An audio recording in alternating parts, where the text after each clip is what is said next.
Let's take a look at the options we have for viewing and navigating images on screen inside Photoshop. Let's go to our Chapter 1 folder. I'm going to bring up the Open dialog box by pressing Command-O on the Mac or Control-O if you're on a PC. And we will open up for a second time the file TIFF. Now it opens up on screen in a 25% view. That's plenty for us to see the entire image. But what if we want to view this at 100%? Well, we can go up to the View menu and select Actual Pixels. This gives us our 100% view. We can see this image in all its glory. The problem now, of course, is that the image spills beyond the boundaries of our document window.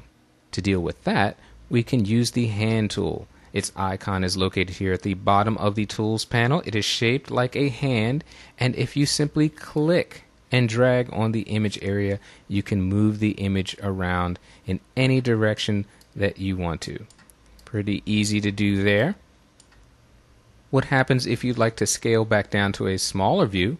Well, the Zoom tool is located right next to the Hand tool in the Tools panel. Notice that we have a plus sign in the middle of this magnifying glass, meaning that if we click, the image will get larger, but we want to reduce it. So I'm going to show you a great shortcut. On the keyboard, hold down the Option key on a Mac, Alt key if you're on a PC, and you will see that plus turn into a minus sign. Now if we click, we simply go to lower and lower magnifications of the image. There's an option here in the options bar for the Zoom tool that I want to show you. We have a Resize Windows to Fit box. I'm going to turn it off so you can see how this works. If I zoom in with the image, you can see that the image gets larger, but the document window has stayed the same size. Now I'll turn this back on, and we're going to hold down the Option key on the Mac, Alt key on the PC to zoom out of the image, and now the document window changes along with the magnification of the image. So that's your Resize Windows to Fit. I should point out that in an earlier lesson we turned on the application frame on the Mac. If you still have it on, I want you to go up to the Window menu and deselect the application frame option in order to see this Resize Window effect. There's another tool up here that I'd like to show you, the Scrubby Zoom option. Now if this is grayed out on your computer or missing altogether, it may be that your video card does not support this feature. If that's the case, just sit back and watch me. I'm going to turn on Scrubby Zoom. And now if we want to zoom in, we can simply click and drag to the right. Our image enlarges. If we want to zoom out, we simply drag to the left. So we can zoom in and out to our heart's content. That's the Scrubby Zoom tool. Let's turn this off for now. Want to direct your attention to the Navigator panel at the far right of the screen. Note below the image preview we have a slider, and this will change your magnification. See that red box that's on our image thumbnail?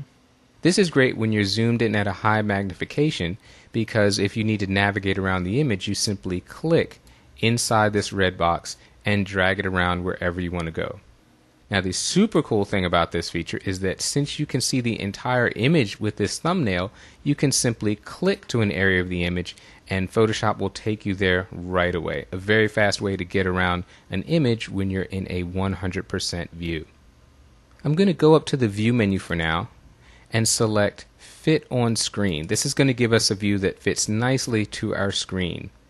We can also rotate images in Photoshop, and we can do that by going up to the Image menu and selecting Image Rotation. I'm going to choose 90 degrees clockwise. Our entire image is rotated. If we sent this to the printer, this is how it would print. If we save and close this file, we would reopen it and have it be in this same orientation. I'm going to undo that by going up to the Edit menu and selecting Undo Rotate Canvas. There's another option here. If we click and hold the mouse on the Hand tool, we can see just below this we have a Rotate View tool. I should point out that if your Rotate View tool is grayed out, your video card may not be able to support this feature. Now let's see what this does. If we click and drag on the image, you can see that compass showing up, and we can rotate the view of the image. Now what's different about this than what we did previously? When you go up to the Image menu, you're rotating the canvas. That is a permanent change to your image. With the Rotate View tool, we are temporarily rotating the view of the image. This is not saved. We're not altering any pixels. This is just for on-screen purposes only. So if you save the file right now and open it back up, it will show up in its original orientation. The Rotate View tool can be useful if you're doing some retouching, particularly if you're using a tablet. You can get a more comfortable drawing angle. In the options bar, we have a Reset View button, so once we're done playing with the Rotate View tool, we can simply hit Reset. Photoshop offers 3 screen modes that I want to take you through, and before I show you these, I need to give you the shortcut. If we look up here in the application bar, we have a standard screen mode, that's what we're in now, a full screen mode with menu bar, and a plain old full screen mode. The keyboard shortcut to cycle through these is the F key. So we're going to do that with the F key, and I'm going to show you why in a second. I'm going to press F once. We're now in full screen mode with menu bar. We still have our menu bar, but here's the beauty of this mode.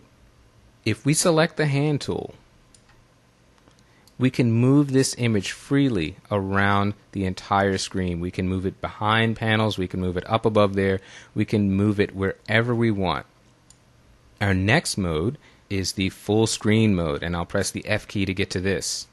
Now we have no menu bar, no panels, no Photoshop interface, and this is precisely why we need the keyboard shortcut. There's no menu for us to click on to go back to our standard view, so I'm going to press the F key, and that takes us back into our floating document window. Now Photoshop gives us a lot of options for how to deal with multiple images open at the same time, so let's open a couple more. We'll go back to our Chapter 1 folder. We're going to select 2 files this time, so I want you to select 16-bit file, and then just below it I want you to hold down the Shift key on the keyboard and select Fuji High-Res. Both of these files will be selected. They will both be opened. Notice what's happened. We still have a single document window, but it contains 3 tabs, one for each image, and we can move among the images simply by clicking on each tab. Now if you don't like this tabbed interface, you can simply drag an image into a floating document window. Click on the tab, drag it out until you see that outline, and you have it in a floating document window. You could also accomplish that by going up in the application bar and selecting Float All in Windows. This gives us now free floating documents for each image. I'm going to close these for now, and I want to go back to TIFF to show you one last thing. Photoshop gives us some very good visual information without having to go and open up any menus. The first place I want you to look is in the title bar right at the very top of the document window.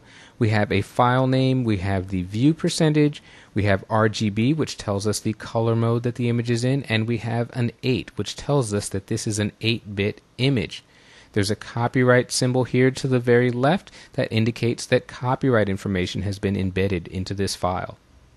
I'm going to widen this image window by dragging down at the bottom, and down here we have pixel dimensions for the image. If I click on this triangle, we can see various elements that we can show in that window. We can see the document size, we can see the profile, what color space is attached to that image, and there are all of these choices down here: measurement scale, scratch sizes.